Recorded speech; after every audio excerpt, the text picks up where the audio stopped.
آقای حسینی پور، تولید و مصرف جهانی پسته در سال جاری رو چطور ارزیابی میکنید؟ ببینید امسال سال پرمحصولی هست و سال خوبی هم هسته. از نظر محصول واقعا خوبه. آمریکا 750 هزار تن محصول داره تولید امسالشه، مانده از انبار سال قبلش هم حدوداً 100 هزار تنه. ما هم 230 هزار تن پسته داریم. خدمتتون عرض کنم ترکیه 100 هزار تن محصول داره، بالای 1 میلیون تن تولید هسته. طبق گزارش سازمان آینسی خوشبار جهانی مصرف پسته در سال 1 میلیون تنه. ما بالای 1 میلیون تن تولید داریم و یه مقدار رقابت سخت میشه. قیمتا ظاهرا احتمالاً قیمتا کم پایین تر بیاد. رقابت هم سخت میشه چون آمریکا محصول خوبی داره، نظر عرضه و نظر قیمت دستش باز هسته. آیا شکلات دبی چاکلت که اخیراً هم بسیار ترند شده بر صادرات و قیمت پسته ایران تأثیری داشته؟ ببینید دبی چاکلت یه برند لاکچری شد، یکم بازاریابی خوبی کردن، یه برند شد. خدمتتون عرض کنم زیاد رو قیمتا تأثیری نگذاشت، ولی خب یه فضاسازی خوبی کرد که برای پسته خوب شد. چه ماده ارزشمندیه تو مواد غذایی، یکی از مواد اولیه های ارزشمند مواد غذایی هست، مثلا برای همین شکلات، و رویکرد خوبی شد تو دنیا نسبت به پسته و مغز پسته. در کل خوب بود. در ارتباط با بازار چین، وضعیت مصرف پسته در بازار چین به چه صورت هست و چه ارقامی بیشتر به این کشور صادر میشه؟ چین در سال حدوداً 250 هزار تن محصول خرید میکنه. عمدتاً خریدش هم قبل از عید چین هسته، عید چینیا که بعد از عید کریسمس میشه.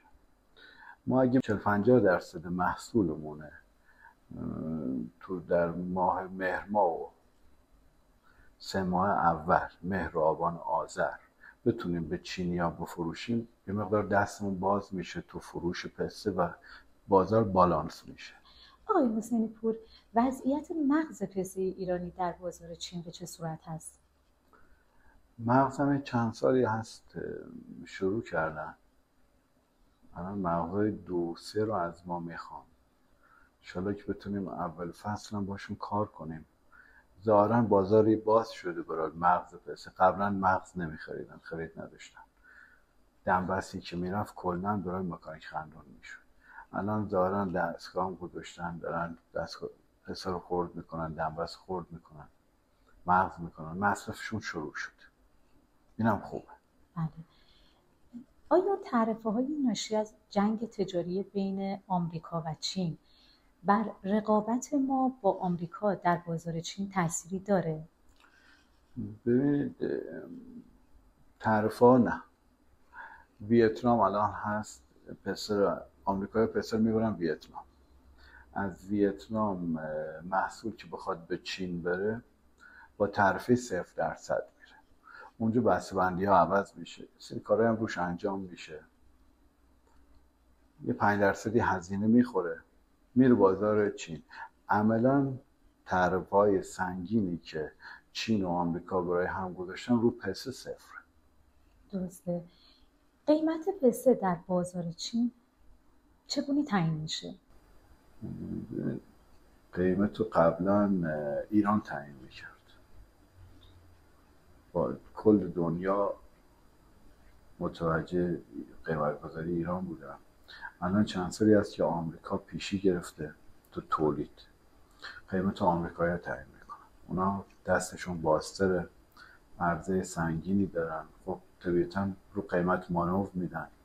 باید ببینیم که اونا چه قیمتی میزنن که بتونه امسال کار کنه. چه چالش هایی برای پسته ایران در بازار چین وجود داره؟ ببینید، عمده‌ترین مشکلی که ما با چینی‌ها داریم به خاطر نوسانات ارزه. قیمت‌های ما فیکس نیستن، قیمت مشخصی پایدار نمیمونه به خاطر نوسانات ارزی که ما تو ایران داریم.